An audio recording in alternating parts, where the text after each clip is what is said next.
Welcome back. That's my second video I made for this channel about martial art and JKD. This video, like you see, is nothing about training, particular training or some stuff, but it's something about theoretical but new knowledge that could be make once for all a difference between old school Jeet Kune Do and concept and the authentic Jeet Kune Do.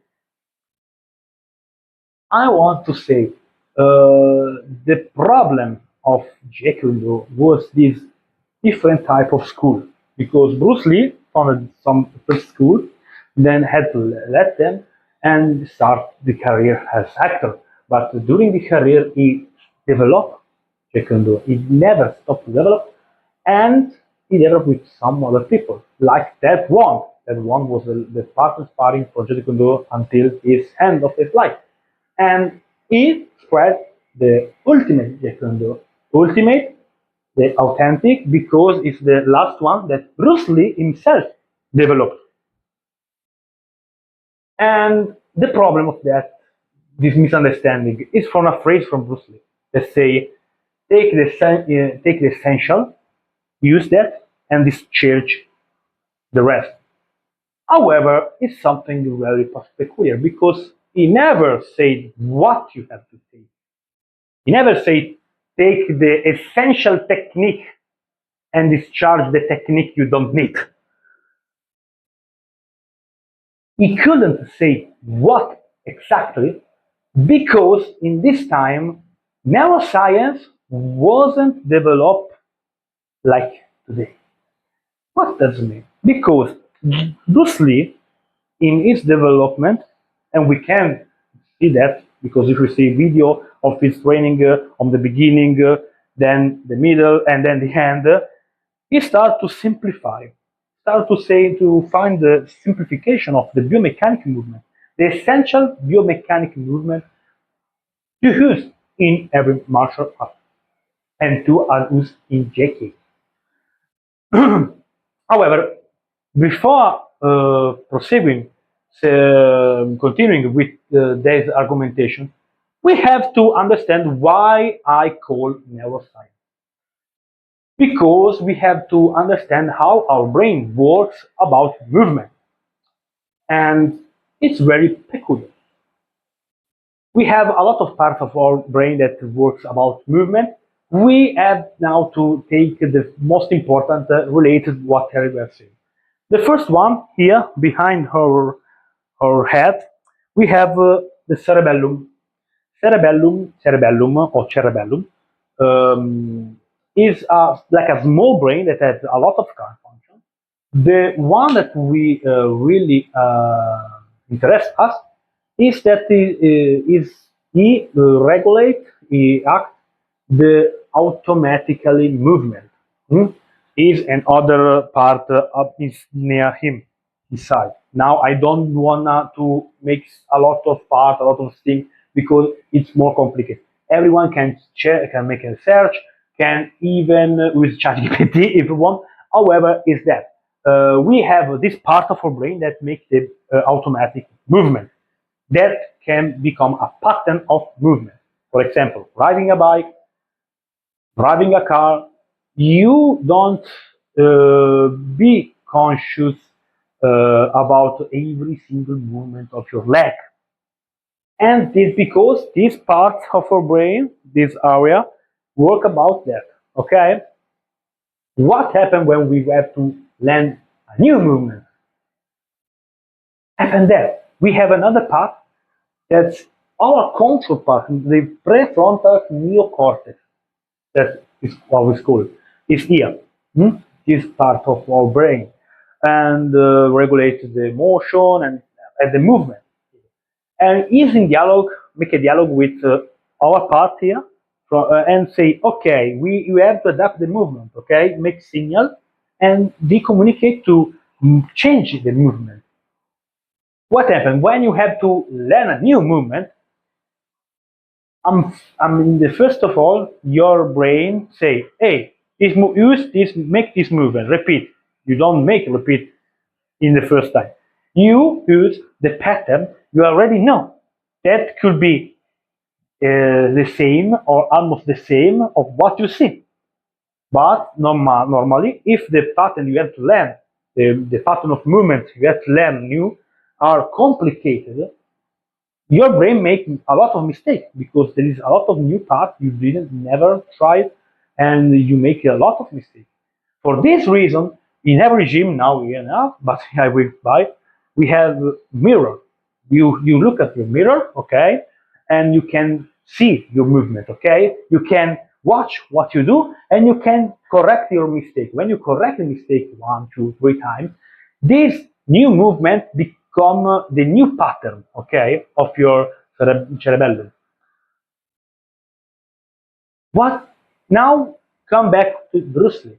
What did he wanted to do? Well, okay, what he wanted to do? He wanted to find the essential biomechanic that we can use to fight. He studied a lot of martial arts. He studied the body biomechanic and extract the essential. Why that? Because it's like an equation, okay? Every movement we have an equation. We use the essential number and the essential function. When we know the essential number and the essential function, we don't have to memorize an equation. We can understand every equation we face off. Of course, more we know and more we can resolve the equation. Less we know about the essential and the function of an equation, and we have more difficult to learn new and solve new hard equations.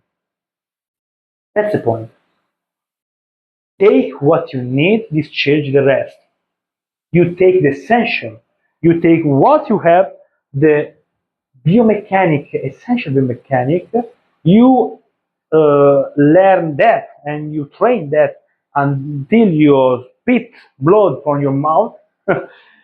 And when you can do it properly, quicker, automatically, when you watch someone use something complex, you can almost so directly notice the essential inside this complex, like an equation. Yeah, yes, you can so anticipate what you want to do. You can also learn that equation faster than anyone.